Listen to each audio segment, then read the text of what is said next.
Humanity has always lived under the shadow of its own creation. We are a species of builders, thinkers, explorers. We have reached for the stars and unlocked the secrets of the atom. Within that incredible power lies a terrible paradox. The same ingenuity can light up a city and extinguish it in a single blinding flash. We created a weapon capable of ending not just a war, but the world as we know it. For decades, this power has been held in a delicate, terrifying balance, a silent promise of mutual annihilation, deterrence at any cost. A deterrent that has kept the unthinkable at bay. But what if that balance were to break? Tomorrow is just another day. The sun will rise. People will wake up, go to work, and dream of their futures. Meanwhile, the mechanisms for our undoing wait silently in silos, submarines, and air bases. Nuclear danger is not a relic, it is a persistent reality we must understand, without panic. It could start anywhere, a contested border in a region of old rivalries. One nation accuses another of an incursion, tempers boil, conventional forces collide, tanks roll, jets scream. The world calls for de-escalation, but fighting intensifies. One side loses ground, its leaders feel cornered. A low-yield tactical nuclear weapon becomes the desperate card. A so-called warning shot, used on a military target, not a city. The taboo breaks, outrage spreads, the threshold is crossed, the crisis is no longer contained. Retaliation in kind follows, targeting bases and command nodes. Trust evaporates, fear of a decapitation strike drives the next move. The decision has been made. In a hardened bunker, perhaps deep beneath a mountain, or a secure government building, a leader gives the final order. This is not a single dramatic button press, it is a choreography of verification and authentication. Briefcases carry the keys to Armageddon, orders relay through hardened networks nationwide. In silos, the countdown begins. On submarines, the countdown begins. In bombers, the countdown begins. Opposing early warning systems light up. Satellites detect the infrared bloom of launch. Radars confirm hundreds, then thousands of objects ascending. This is a full-scale strategic launch against cities, bases, and critical infrastructure. The first warhead arrives, detonating thousands of feet above a city. In microseconds, a fireball hotter than the sun blooms. It expands, vaporizing everything inside. Concrete, steel, and earth turn to superheated gas. Light alone blinds those miles away. A wave of thermal radiation races outward at light speed. Everything flammable ignites. Wood, paper, plastic, fabric, fuel. Roads soften, vehicles explode. Then the blast wave, supersonic, crushing, inescapable.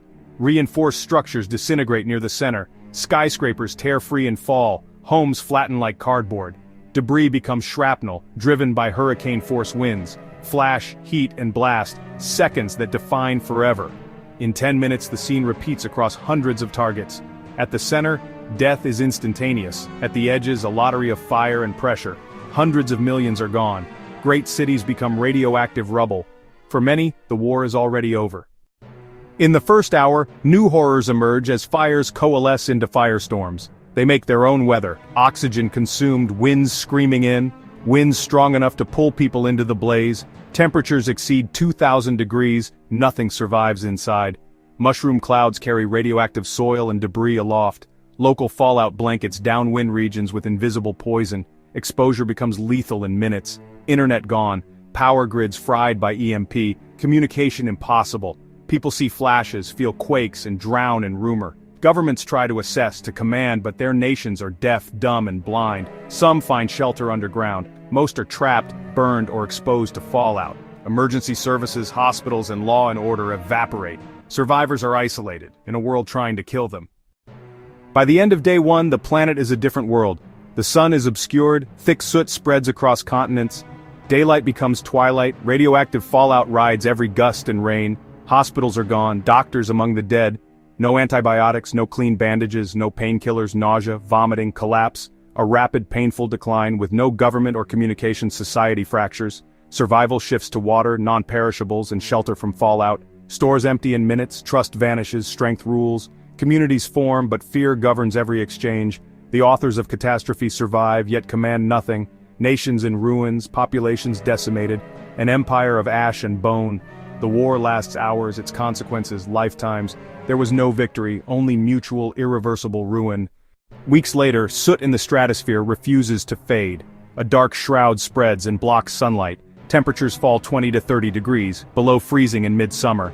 The growing season vanishes, plant life collapses, phytoplankton die, marine food chains crumble, cold, darkness, famine, survivors scour for finite supplies, competition turns savage, water is contaminated, every sip a gamble, starvation and disease dominate deaths, power, transport and trade are gone, manufacturing halts, knowledge begins to decay, scavengers and fighters become the essential skills, life becomes a grim fight to reach another sunrise.